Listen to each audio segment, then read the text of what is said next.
I'm totally with you. Like, it's obvious Trey Lance is no longer going to be the day one revelation that he was drafted to be.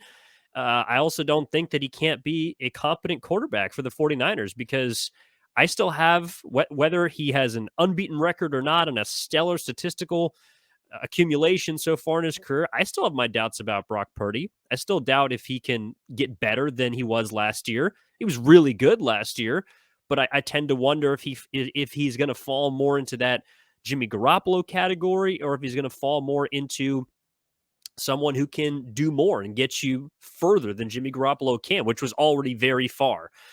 Trey Lance was drafted to be the guy that could help the 49ers take the next step, but obviously he has only 1 year left on his rookie deal. So it is kind of a make or break year, Mark. I agree with you there. Do you think that influences at all, I guess, Kyle Shanahan's decision whether or not to start him at the beginning of the year, potentially giving Brock Purdy some more leash? Because he does, in a way, kind of have to see what he has in his number 3 overall pick, doesn't he? I I understand your point. That's an interesting question. I hadn't really thought of it that way from Kyle Shanahan's perspective of, well, before I give up on this guy fully, and I don't want to seem foolish and have him play well elsewhere, I Yeah, want to just assuming Trey's not a complete dumpster fire like in OTAs and yeah. preseason, of course. Yeah, and that's what I was going to say. If Kyle Shanahan isn't he's hiding a big secret. If he's hiding a big secret about Trey Lance and he is 100% sure that Trey Lance isn't anything, um then no, he wouldn't do that. But if he's actively not sure, then I'm sure Kyle Shanahan would hate to give up on Trey Lance before he knows, before he has an answer, whether it was, I think he can do it or I think he can't do it. Either of those answers is better than not knowing and then giving up on him and risking that someone else maybe takes advantage of the guy that you weren't able to win with. So that's an interesting thought. I hadn't really considered that. I'm not sure that fear for Kyle Shanahan is enough to maybe make him decide to start Trey Lance for week 1 or for whatever week of the year over Brock Purdy, because Kyle Shanahan, if he's convinced that Brock Purdy gives him a better chance to win, he's just going to try to win any game no matter what. But there is probably that fear in the back of Kyle Shanahan's mind. Again, unless he already knows and isn't sharing it with us on the outside, there is a bit of fear that maybe they would be giving up on something a little too soon. Now, they probably wouldn't be too upset if what they think about Brock Purdy is true, but you can never have too many quality players, especially at the quarterback position. Now, I will say, if Kyle Shanahan was convinced that Trey Lance was terrible and couldn't win in the NFL, or at least with the 49ers, and was beyond repair, was, beyond coaching, um, they probably would not go into 2023 with him as their backup. They would probably try to make a move for someone else this offseason. And who knows? There's still a lot of time left in this offseason. Free agency hasn't even opened up. So maybe they will, but you don't get that sense. So I don't think Kyle Shanahan is sure yet about Trey Lance. And maybe that is a little bit of pinch of doubt in the back of his mind when he does consider how he goes about this season.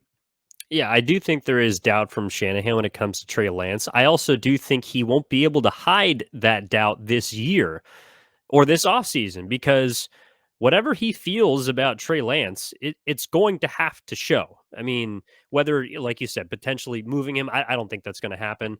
I just don't think they can afford to not have a starting caliber quarterback on their roster, at least 2 of them heading into this season based on what's transpired in years past, as well as what is facing them currently.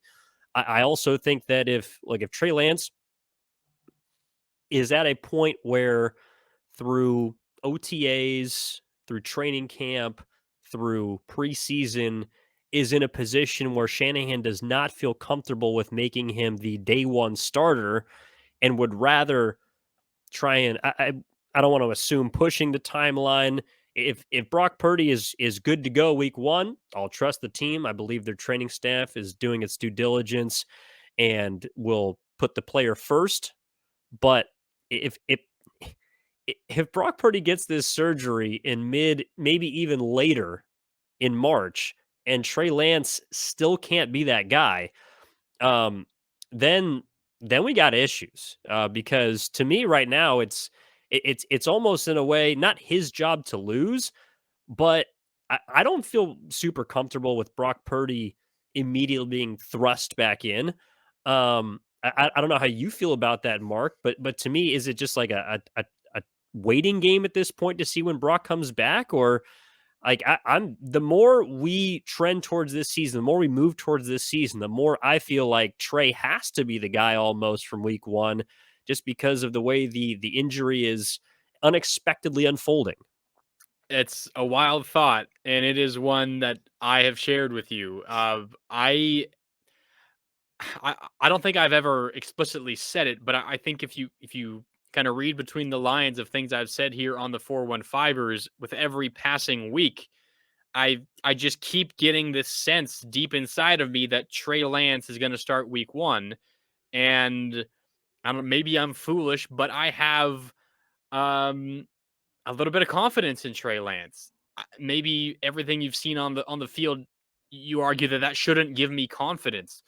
But it's been just a weird situation for Trey Lance. I think if he gets an opportunity and an extended one, more than just a start, and then tearing up his ankle in the first quarter of his second game, I think he can win games with this 49er team. Now, it's not saying a ton considering they are extremely talented, but with every passing week, I've continued to think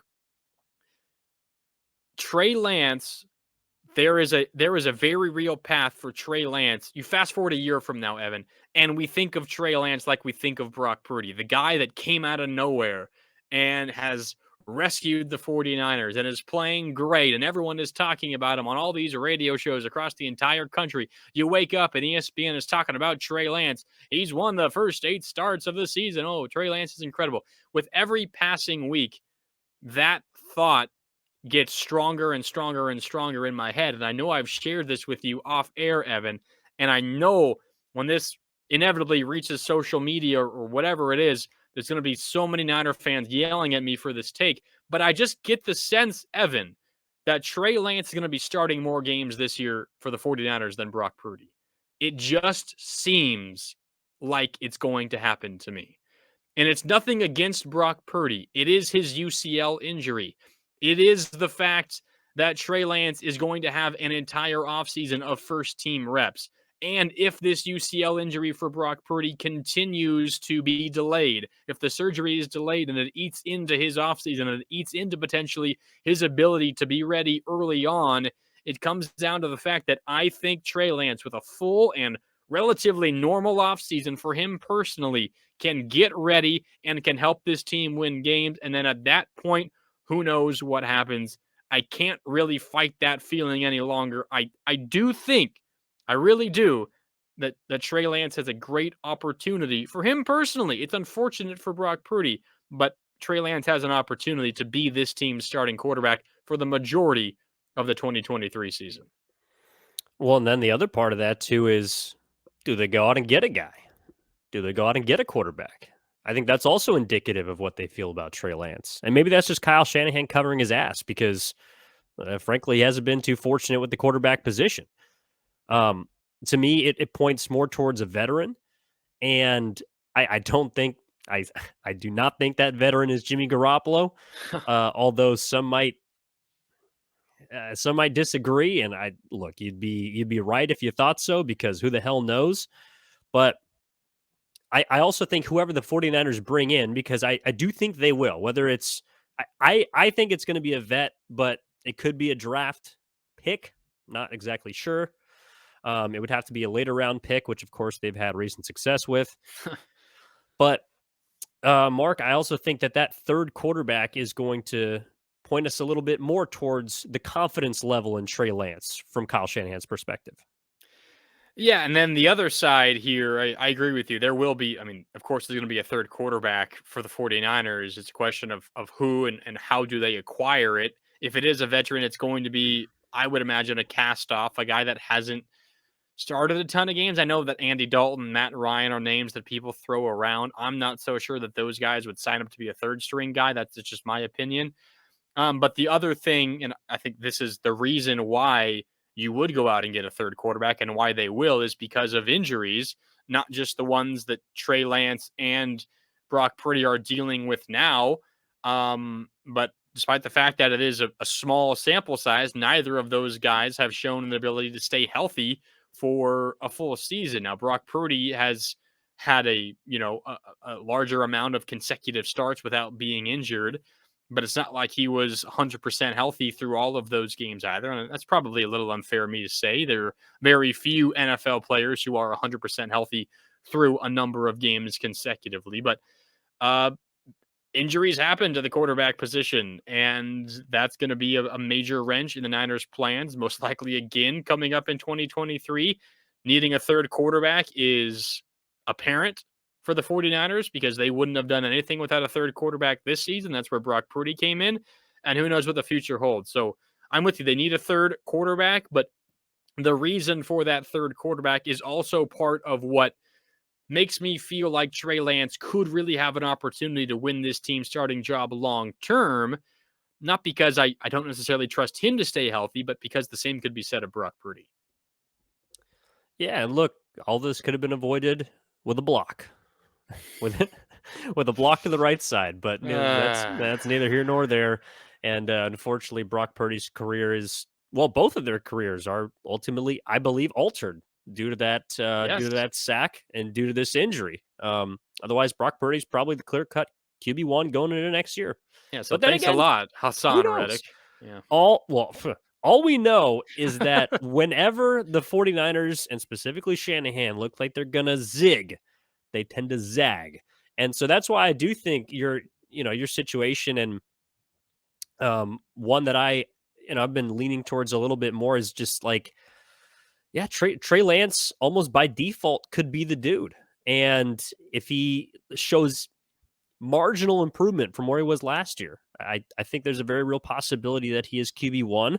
And if they win, holds on to that QB1 title. But of course, we won't know until the surgery happens, the timeline reveals itself, OTAs play out, and the offseason does as well. But we will continue to power on here in the offseason.